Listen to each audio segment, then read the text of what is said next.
Hey family and anybody else watching, and welcome back to As For Me and My House. Today, Exodus 19, 20, and 21. Faith, today it is for you. So we are covering the continuation of Moses and the Israelites in the desert. And last time we were looking at the manna and quail. We looked at water coming out of a stone, the defeat of the Amalekites by Moses raising his hands up, which was super cool, and then a visit from Jethro, Moses' father-in-law. Today we are looking at God at Mount Sinai, confirming his covenant, the Ten Commandments, and then speaking about idols. Beyond that, we'll also see a little bit on servants and injuries as well. But we'll talk a little bit about idols because it's addressed multiple times, which is pretty interesting. So again, Exodus 19, 20, and 21 today. So chapter 19. In the third month, after the Israelites left Egypt, on the very day, they came to the desert of Sinai. After they set out from Rephidim, they entered the desert of Sinai, and Israel camped there in the desert in front of the mountain. Then Moses went up to God, and the Lord called to him from the mountain and said, "This is what you are to say to the house of Jacob, and what you are to tell the people of Israel. You yourselves have seen what I did to Egypt, and how I carried you on eagle's wings and brought you to myself. Now, if you obey me fully and keep my covenant, then out of all nations you will be my treasured possession. Although the whole earth is mine, you will be for me a kingdom of priests and a holy nation. These are the words you are to speak to the Israelites."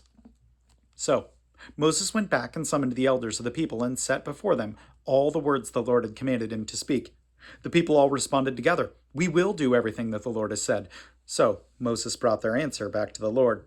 The Lord said to Moses, "I am going to come to you in a dense cloud, so that the people will hear me speaking with you and will always put their trust in you." Then Moses told the Lord what the people said. And the Lord said to Moses, "Go to the people and consecrate them today and tomorrow. Have them wash their clothes and be ready for the third day, because on that day the Lord will come down on Mount Sinai in the sight of all the people.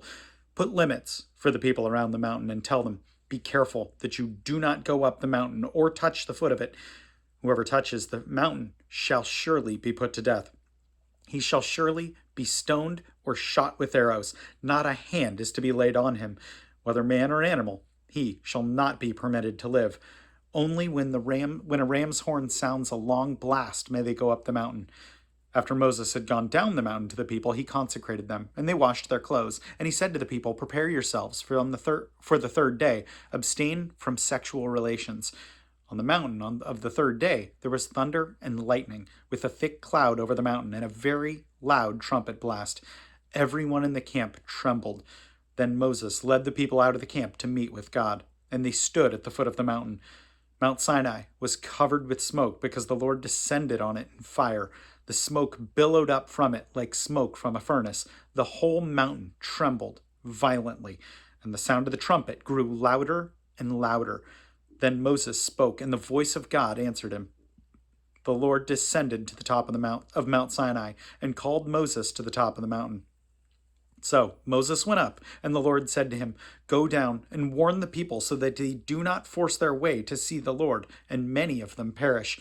Even the priests who approach the Lord must consecrate themselves, or the Lord will break out against them." Moses said to the Lord, "The people cannot come up to Mount. The people cannot. Excuse me. Why am I getting all over the place?" Moses said to the Lord, "The people cannot come up Mount Sinai, because you yourself warned us. Put limits around the mountain and set it apart as holy."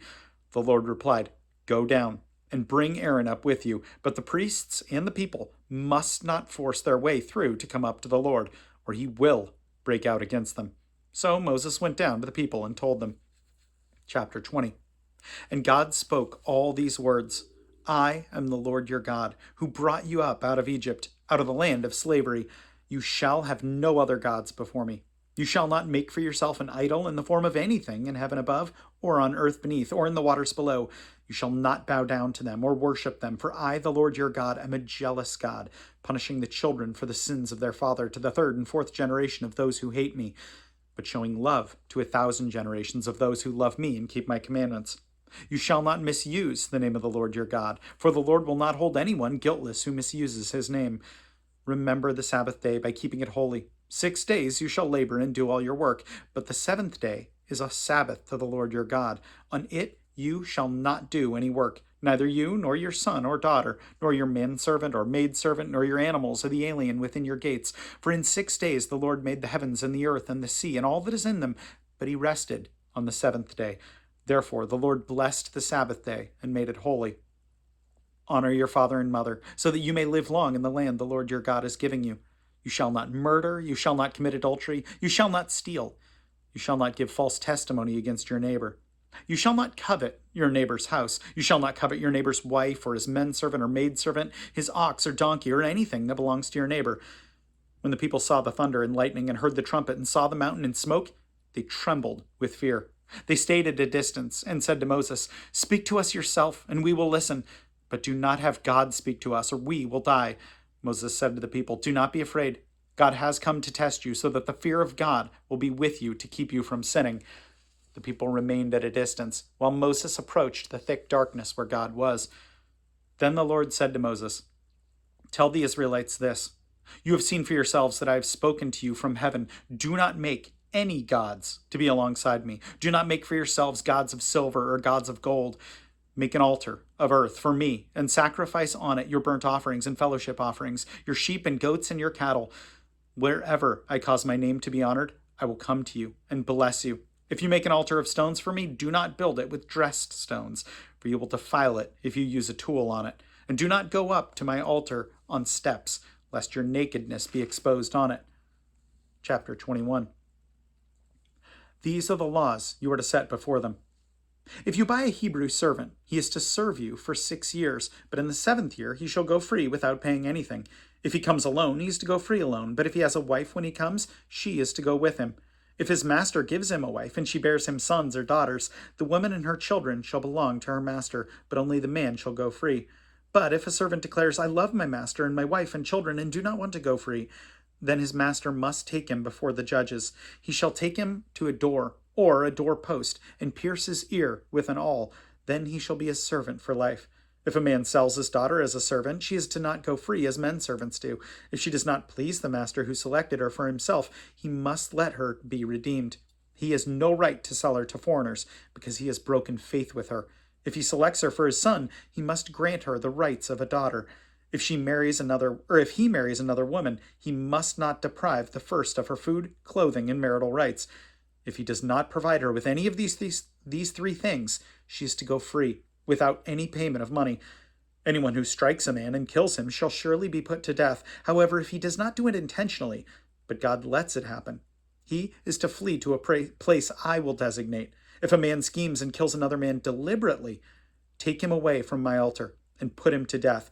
Anyone who attacks his father or his mother must be put to death.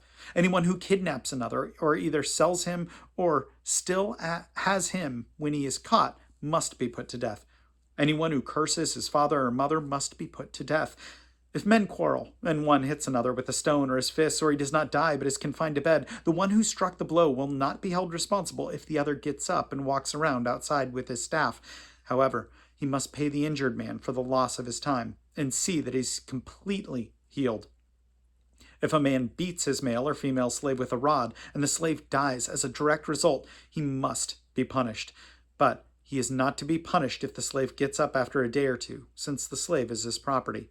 If men who are fighting hit a pregnant woman and she gives birth prematurely, but there is no serious injury, the offender must be fined, whatever the woman's husband demands and the court allows. But if there is serious injury, you are to take his life for life, eye for eye, tooth for tooth, hand for hand, foot for foot, burn for burn, wound for wound, bruise for bruise. If a man hits a menservant or maidservant in the eye and destroys it, he must let the servant go free and to compensate for the eye. And if he knocks out the tooth of a menservant or maidservant, he must let the servant go free to compensate for the tooth. If a bull gorges a man or a woman to death, the bull must be stoned to death, and its meat must not be eaten, but the owner of the bull will not be held responsible. If, however, the bull has the habit of gorging, and the owner has been warned about it but has not kept it penned up, and it kills a man or woman, the bull must be stoned, and the owner also must be put to death. However, if payment is demanded of him, he may redeem his life by paying whatever is demanded. This law also applies if the bull gores a son or daughter. If the bull gores a male or female slave, the owner must pay 30 shekels of silver to the master of the slave, and the bull must be stoned. If a man uncovers a pit or digs one and fails to cover it, and an ox or donkey falls into it, the owner of the pit must pay for the loss. He must pay its owner, and the dead animal will be his. If a man's bull injures the bull of another and it dies, they are to sell the live one and divide both the money and the dead animal equally. However, if it was known that the bull had the habit of gorging, yet the owner did not keep it penned up, the owner must pay animal for animal, and the dead animal will be his. So there's a couple things here looking at this stuff, and I think there's some really cool stuff that I have a prayer for you, Faith.